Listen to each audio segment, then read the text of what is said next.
আমি ভাবতেছি ঘরের জন্য মানুষ আনলে কেমন হয়। কিসের মানুষ? সংসারে হাল ধরতে পারে এইরকম একজন মানুষ তো। না না আব্বা, খামাখা কোনো বাইরের মানুষ আনা লাগবে না। আনে খালে আরে দায়িত্ব দিবেন।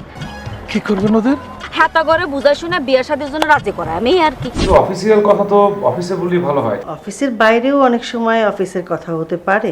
কারোর সঙ্গে হ্যান্ডশেক করতে গেলে যখন আপনি হাতটা তার ছাড়তেই চাইবেন না, তখন তো কিছু কথা আসলে অফিসে বলা যায় না, তো বাইরে গিয়ে বলতে হয়। আমি যদি কাউকে অ্যাকসেপ্ট করি তাকে এসে বাসায় থাকতে হবে,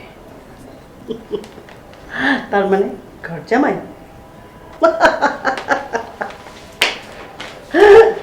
ম্যাম, শুনলাম রুমানা এসে বসে আছে, আপনি এখনো রুমে? হ্যাঁ রুমে, আমার ইচ্ছা করতেছে না। তুমি ওই রুমানাকে বলো আজকে চলে যেতে, আমি ব্যায়াম করবো না। কেন ম্যাম, আপনার কি শরীর খারাপ? আরে না, শরীর খারাপ না, এই জন্যই তো ব্যায়াম করতে ইচ্ছা করতেছে না। শরীরও ভালো, মনও ভালো। কিন্তু ম্যাম, আপনি যদি রেগুলারিটি মিস করেন তাহলে তো রুমানার সব চেষ্টা বৃথা হয়ে যাবে। দুই একদিনে কিচ্ছু চেষ্টা করতে হবে না। ও আচ্ছা ম্যাম, খুশি আমাকে ফোন দিয়েছিল। ও বলল যে আপনাকে পছন্দ করেছে। ভালো, কিন্তু আমারও তো তাকে পছন্দ হতে হবে, তাই না? তাহলে কি ম্যাম খুশিকে বলবো অন্য কাউকে দেখতে? না, খুশিকে কিছু বলতে হবে না। এখন থেকে যা পছন্দ করার আমি করব। ম্যাম, আপনি কি কাউকে পছন্দ করেছেন? বসন্তে ফুল ডাকলো আমার জয়ের মালা। রিয়েলি? কে সে ম্যাম? ধীরে রজনী, ধীরে ধীরে ধীরে ধীরে। মনি, আমার মিশন সাকসেসফুল। আজকে সবাইকে মিষ্টি মুখ করাবো। না না ঠিক আছে ম্যাম, আমি আজকে সবাইকে মিষ্টি মুখ করাবো, ঠিক আছে? শোনো, মিষ্টি মুখ এখন করাতে হবে না। তুমি তোমার মশলা বের করো, আমার মুখে মাখো, আর তুই সিডি প্লেয়ারটা অন কর, তারপরে ফোট। এখন আমি রিল্যাক্স করবো, রিল্যাক্স। ওকে ম্যাম, শুরু করো।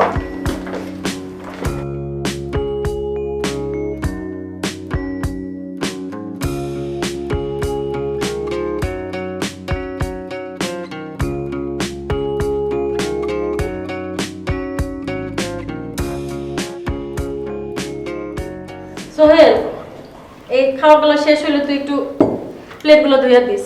আমি প্লেট কেমনে ধুবো? আমি কোনদিন ধুইছি এগুলা? তোরে কি আমি কোনোদিন কইছি প্লেট ধুইতে? বাতের মারগাল থেকে আমার হাতটা পুড়ে গেছে।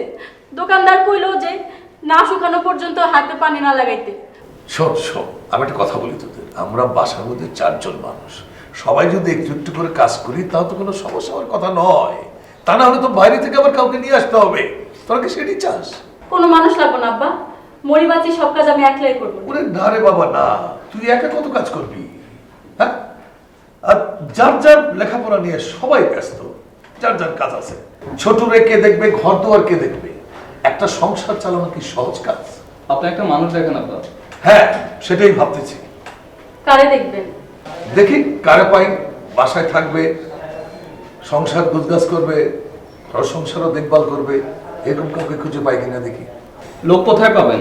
মেয়ে লোক খুঁজতে হবে। একটা বান্ধব আছে, দেয়ালে স্টিকার লাগাই দিই। আর ধর, দেয়ালে স্টিকার লাগাই দিয়ে কি লোক খোঁজা যায়? শোন একটা কথা বলি, সেদিন আমার এক বন্ধু বলতেছিল তাদের গ্রামে নাকি মধ্যবয়স্ক মহিলা আছে, তার কেউ নাই, সে নাকি ঢাকা শহরে এসে কোনো বাসায় থাকতে চায়। কেউ রাখতে আগ্রহী হলে সে কথা বলে দেখতে পারতো, কমুনারি তারে। থাক বাবা, দরকার নাই। কোথাকার না কোথাকার মহিলা, চিনি না জানি না, পরে বাসায় না তুললে পরে আবার যেতে না চায়, তখন কি করবো আমরা? আহা, কথা বলতে অসুবিধা কি? যদি আসতে চায় তাহলে থাকলো, আমাদের যদি পোষায় তাহলে রাখো, আর না পোষাইলে চলে যাবে। দেখেন আব্বা, এই ধরনের মহিলারা যদি কোনো বাসায় যায়, বুঝছেন, সেই বাসায় ঢুইকা সেই বাসাটারে নিজের বাসা মনে করে, পরে আয়সা যদি সেই মহিলা যাইতে না চায়, শুধু শুধু এসব করে আব্বা আপনি আমাদের সংসারে ঝামেলা বাড়ায় না আব্বা। তুমি কিছু মনে করো না, তুমি আর কত কষ্ট করবা? আপনি একটা কাজ করেন, আপনি কালই আপনার কলিগের সাথে কথা বলেন। আসলে এই বাসায় একটা লোক দরকার। হ্যাঁ ঠিক আছে, তুমি যখন বলছো তাহলে দেখি কথা বলে। যাক, কিছুটা তো রাজি হয়েছে, বাকিটা বাসায় আনার পর বলতে হবে।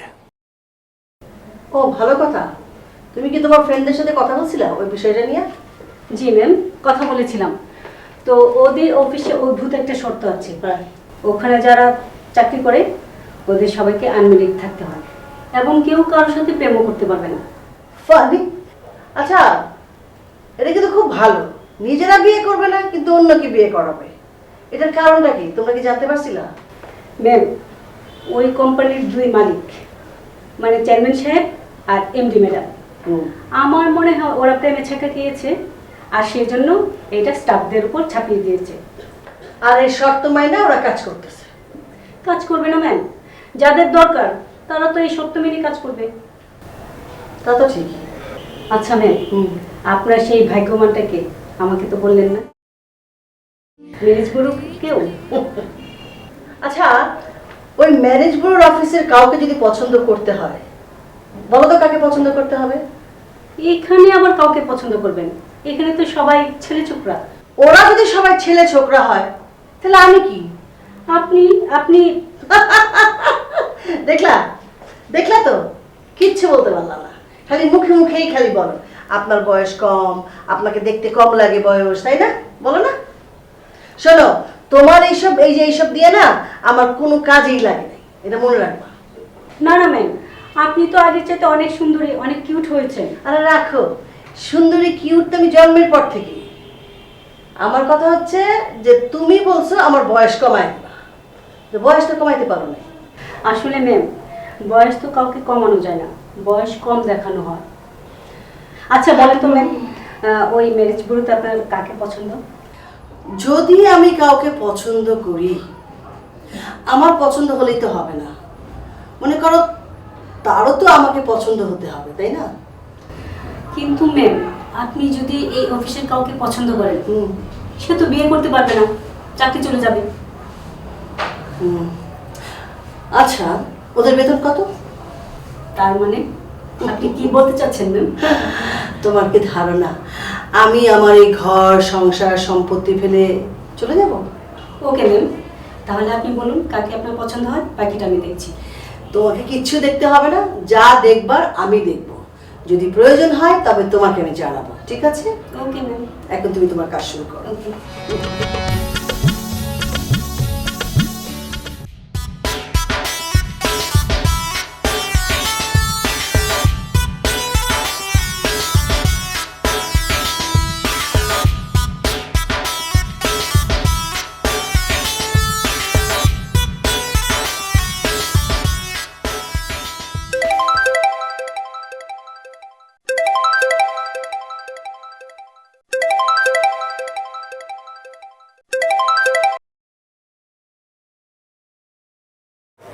আসসালামু আলাইকুম প্রফেসর সাহেব। জি, কেমন আছেন? এই তো ভালো আছি, আপনি ভালো? এই তো কেটে যাচ্ছে। এত রাতে কি মনে করে? না, কিছু মনে করে নয়। আসলে দিনে তো আপনার অফিসে ব্যস্ত থাকেন, আমিও ক্লাসে ব্যস্ত থাকি। কথা বলার তো ফুরসতই পাওয়া যায় না, সেই জন্যই এত রাতে ফোন দিলাম। তা কি করছেন?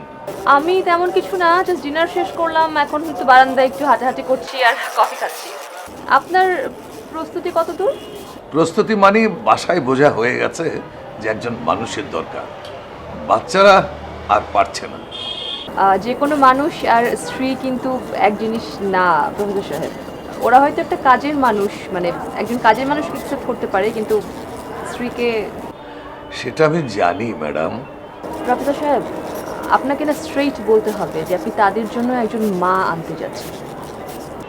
এইরকম কথা বলার ক্ষেত্র এখনো পর্যন্ত তৈরি হয়নি ম্যাডাম। তা না হওয়া পর্যন্ত কিন্তু আপনার এই কেসটা এগোবে না। তা তো বটেই, তা তো বটেই। আচ্ছা, সেদিন যে ম্যাডামের সঙ্গে কথা বললাম, উনি কি আপনাকে কিছু জানিয়েছে? না, উনি তেমন কিছু জানাননি, তবে উনি বলেছেন যে বাচ্চাদের সম্মতি ছাড়া উনি আসলে কিছুই করতে পারবেন না, সো আগে যেভাবেই হোক বাচ্চাদেরকে ম্যানেজ করতে হবে।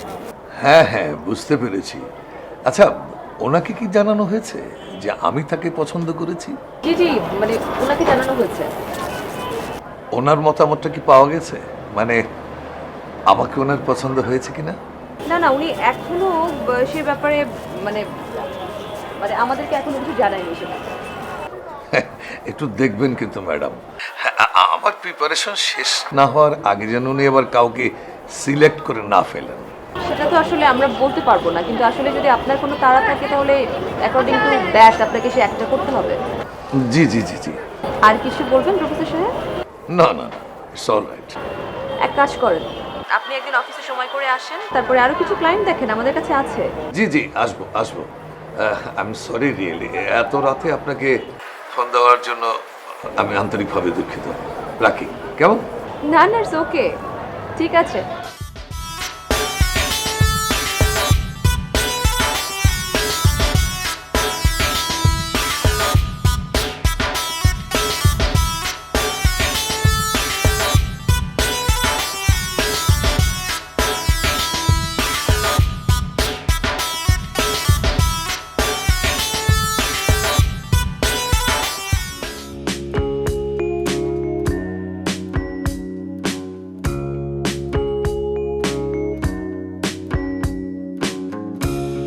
এত রাতে আবার কে ফোন দিল?